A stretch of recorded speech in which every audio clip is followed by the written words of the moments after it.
Uh, okay. Oh wait, test dollar? Yes, test dalid.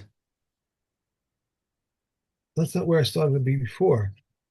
I started at from, Okay, test. from where we learn that anointing is tantamount to drinking on Yom Kippur. Although there is no proof for that matter, there is an intimation of the matter, imitation of the matter. For it is said, and he came like water into his innards and like oil into his bones. One who takes out wood is liable if he takes out enough to cook and easily cook egg condiments, enough to season easily seasoned egg, and they may be combined with one another. Nutshells, pomegranate shells, woad, and moderate enough to dye the smallest cloth in a headdress, and urine, nita, soap, saltworth, or ishlag enough to launder with them the smallest cloth in a headdress. But Yehuda says enough to pass over a stain. Pepper, any amount, types of spices and types of metals, any amount of the altar stones, of the altar earth, decay of old scrolls or decay of their wasps, wraps, any amount for we put away them to save them. Rabbi Yehuda says also one who takes out accessories of objects of idolatry, any amount for it is stated, nothing of that which is banned shall cleave to your hand. And one who takes out a peddler's basket, the one Nope, contains many. So nope, nope, no, now it's my turn. that's you. Okay. Yeah. Sorry. Okay, All hamotzi right. kupas arochlin. So if somebody takes out a basket of the well, let's say of the rochlin or the people who sell perfumes. Okay, so Right. it's one basket that contains lots of little items. Okay. Afal pi sheyesh ba minin harbe, even though it's got lots of bottles inside it, eino chayev ela chatas achas. So he carries it out into the Rosh Harabim. We judge it by a single basket containing lots of things. So it's all grouped into one item, and therefore he only has to bring one khatas Right. rather than multiple ones. Now, that actually, now that I read that, it suddenly strikes me that we just learned that if you do lots of malachas of the same type, you only bring one khatas. Right. So why would you? So even if you took all the bottles in your hand and carried them out into the street, why would that not be also one khatas? Does your commentary ask that question by any chance? I'm curious because it's not in Kahati's commentary. Mm.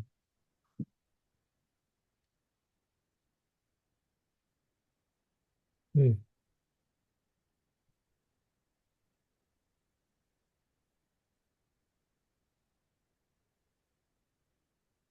So he takes out in his hand seven bottles of perfume. He's going to be Yeah. responsible for one. So did you hear the question I'm asking? Uh, Like we learned in Perek Zayin when we were talking about all the different malachas and the right. gadol that they said is like if you forgot that it was Shabbos and whatever. So if you did all of the things, a whole bunch of things, all under the gather of one malacha, then you only have one chatas. So Right. this is all one malacha, even though it's multiple items. So it should be a single chatas. Right. So, um, So I'm not sure why it's specifically because there's a basket. It maybe it's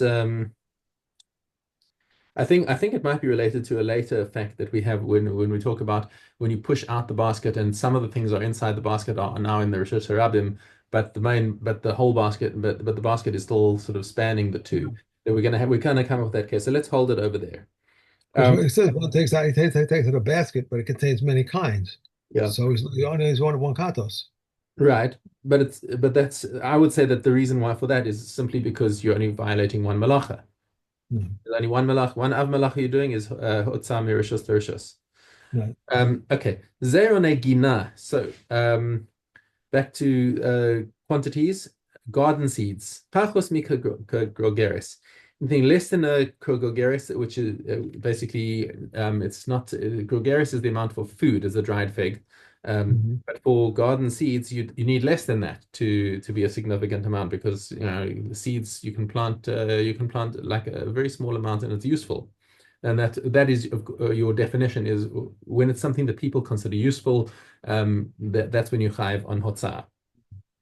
Rabbi Yehuda ben Beser Omer Chamisha. He says five is the measure of how many seeds it is. Zera kishuin, cucumber seeds only two, shnaim. Zera deloin shnaim. Also for gourds, You only need two because people might only plant two plants at a time because they get big. So you only need two seeds to be Right. significant. Zera pulamitri shnaim, and the same thing goes for Egyptian beans. Chagav chai tahor. Okay, what about a kosher locust if it's alive? Kol shehu. As big, and no matter how big it is, you're chayiv on it. Why? Because it's something to give to the kids to play with. Right? Kids like to play with insects. You know, all right. And why do we speak specifically about a chagav chai tahor? Tahor. Why does it have to be a kosher locust if you're just talking about letting kids play with it? Because the non-kosher locusts, people typically wouldn't give to their children to play with because they might kill it and then decide to eat it or something like that. And if they're eating kosher locusts, okay, that's cool. Um, I can't think of any one of my children who would have been even remotely interested in eating a locust, kosher or not kosher. But anyway, different cultural norms. Mates, what happens if the locust is dead? Then the shear is kagrogeris, like any other food, the size of a Right. dried pig. Otherwise, it's not considered significant. Tziporis kramim. Tziporis kramim is a species of locust or bein chaya bein meis. It doesn't matter whether it's alive or dead. Kol shehi, any amount shematznin or sali refuah. It's supposedly good as for medicine. So once it's Mhm. useful as medicine in a tiny quantity, then any amount. Rabbi Yehuda Omer, "Afa motzi chagav chai tamei kol shehu, shematnin osan lekatan lesachek bo." So the same thing goes for the tame ones. He says he disagrees with the earlier Tana and says people aren't concerned about kids eating grasshoppers. If you've got the grasshopper for a toy, they'll give it to their kids, and therefore it's significant. Okay. Perek Yod, sorry.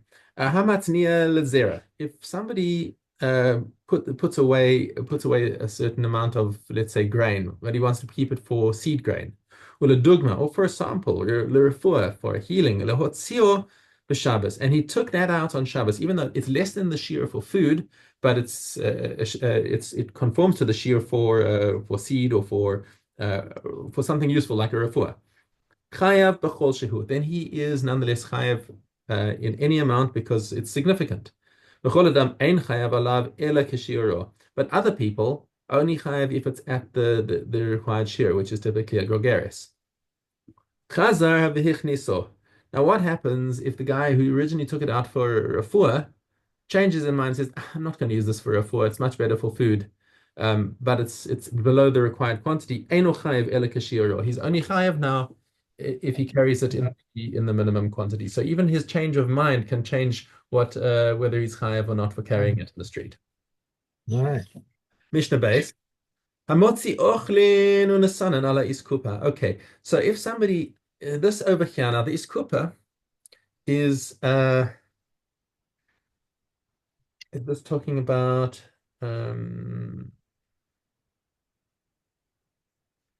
right. So the iskupa is a carmelis. It's a space that's 4 by 4.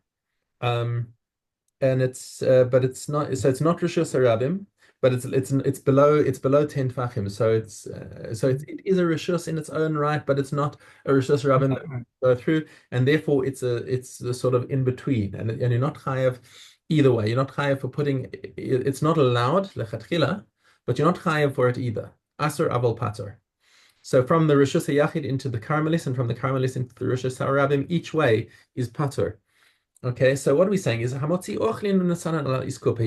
He took food and out of his house and put it into the iskupa.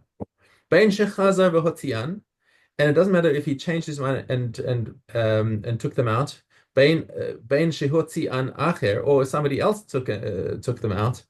Um, so basically, it moved ultimately from the Rishus Hayachid into the Rishus Harabim, but it was set down first in the Carmelit. Right.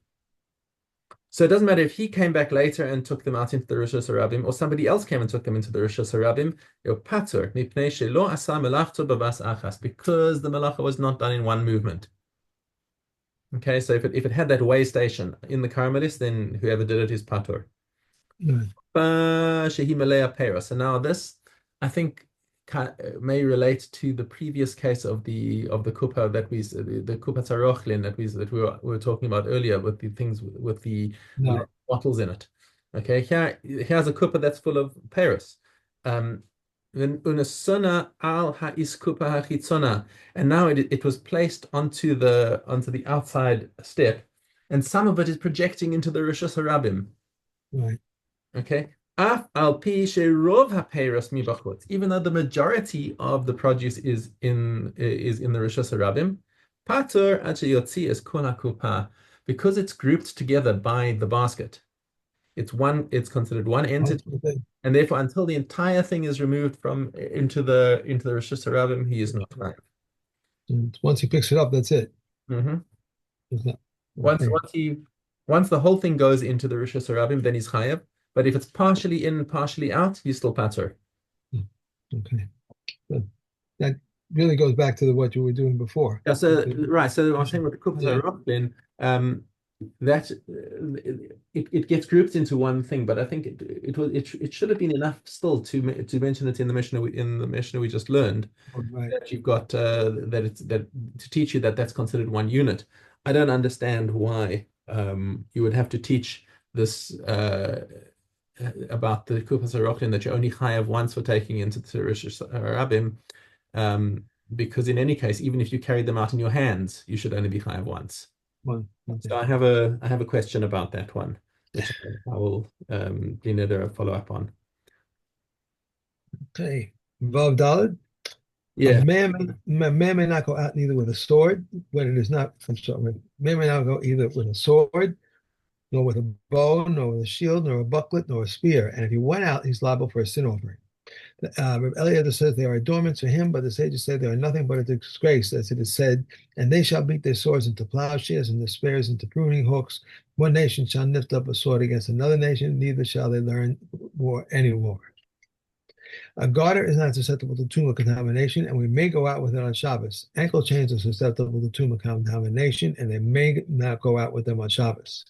A woman may go out with bands of hair, whether her own hair or that of a companion's hair, or of an animal's hair, or with a frontlet, or with head bangles, when they are sewn, or with a forehead pad, or with a wig into a courtyard, with wadding in her ear, or wadding on her sandal, or wadding to prepare for a menses, with a pepper, or a globule of salt, or anything that she will put into her mouth, provided that she does not put it in initially on Shabbos. And if it fell out, she may not put it back. A false tooth or a tooth with a gold crown, Rabbi Yehuda Nasi permits them, but the sages prohibit them. She may go out with a sella that is on a wound on the sole of a foot. Young girls may go out with the threads or even with the slivers that are in their ears. Arabian women may go out veiled, and medium women may go out with their cloaks fastened over their shoulders. Indeed, all people may do so, but the Chachamim spoke of the actual custom. Okay. Okay. Orla.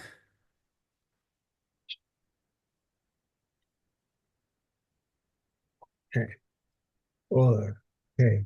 If leaven of chulin fell into dough and leavened it, and then leaven of chuma or leaven of beer, Karen fell into it, if suffices to leaven it, it is forbidden. Reb Shimon permits. Condiments of three categories of one kind, or three are forbidden and combined. Reb Shimon says two or three categories of one kind, or two kinds of one category do not combine. If leaven of chulin and truma fell into dough, and neither this sufficed to leaven, nor that sufficed to leaven, but together they leavened, Reb Eliezer says, I go after the last. But the comments say whether the forbidden fell in first or last, it never renders forbidden unless it suffices to leaven. Okay. Yes. Yes. Okay. There are three countries in regard to beer: Judea, Transjordan, and the Galilee. And each is divided into three regions: Upper Galilee, Lower Galilee, and the Valley. From Kephar Hanania upward, where no sycamores grow, is Upper Galilee. From Kephar Hanania downward, where sycamores grow, is Lower Galilee. And the region of Tiberias is in the valley, and in Judea the mountain, the plain, and the valley. And the plain of Lydia is like the plain of the south, and its mountain is like the king's mountain range. From Beit Haron unto the sea is one region. Um, Why did they say three countries? So that they may eat in each one until the last one is gone. Reb Shimon says they spoke of three countries only concerning Judea, but the other countries are like the king's mountain, and all countries are as one in regard to olives and dates.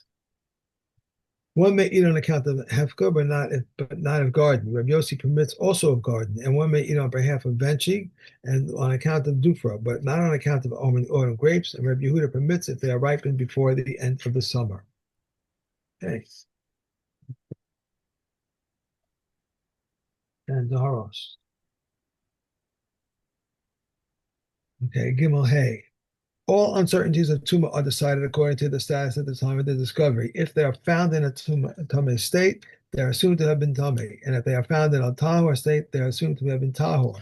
If they are found covered, they are assumed to have been covered. And if they are found uncovered, they are assumed to be uncovered.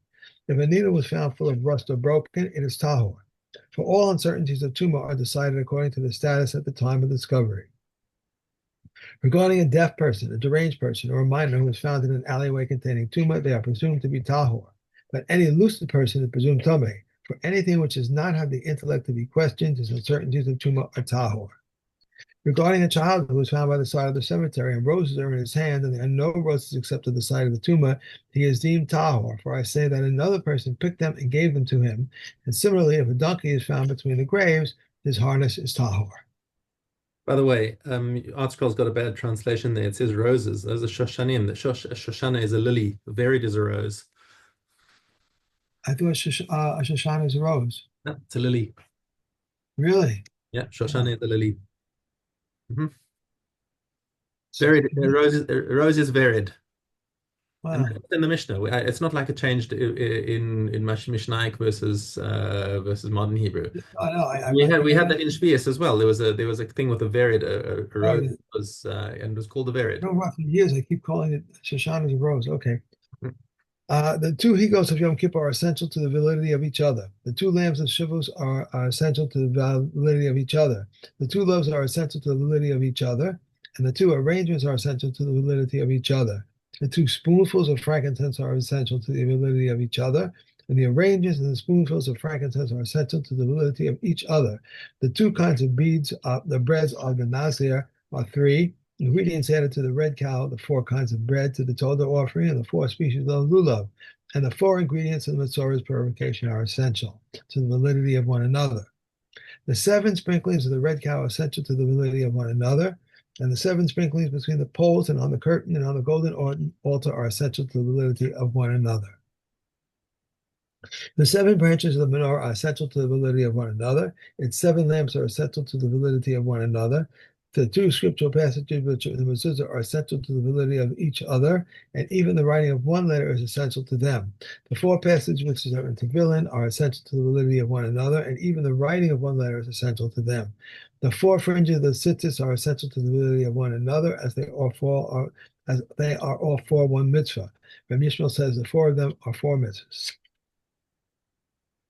The blue thread is not essential to the validity of the white thread, and the white thread is not essential to the validity of the blue. The tefillah of the hand is not essential to the validity of the head, and that of the head is not essential to the validity of that of the hand. The flour and the oil are not essential to the wine, nor is the wine essential to them, and the blood applications on the outer altar are not essential to the validity of one another. Okay. Okay. And Nadarim.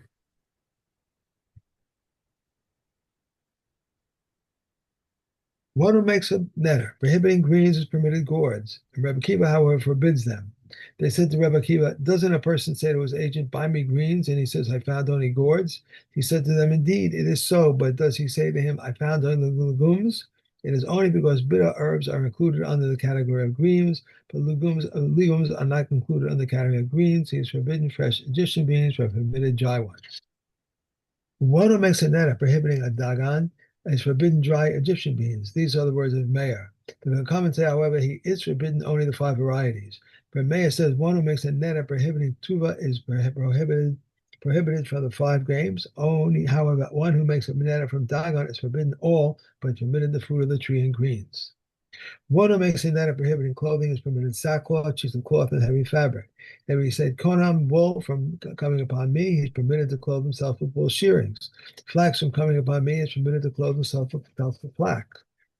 But Yehuda says all depends on the person making the netter. If he was carrying a load and he perspired and smelled badly, and he said konam wool or flax from coming upon me, he is permitted to clothe himself with these, but it's forbidden to carry bundles of these on his back. Okay. Okay, And that's it. very good. So tomorrow, if I go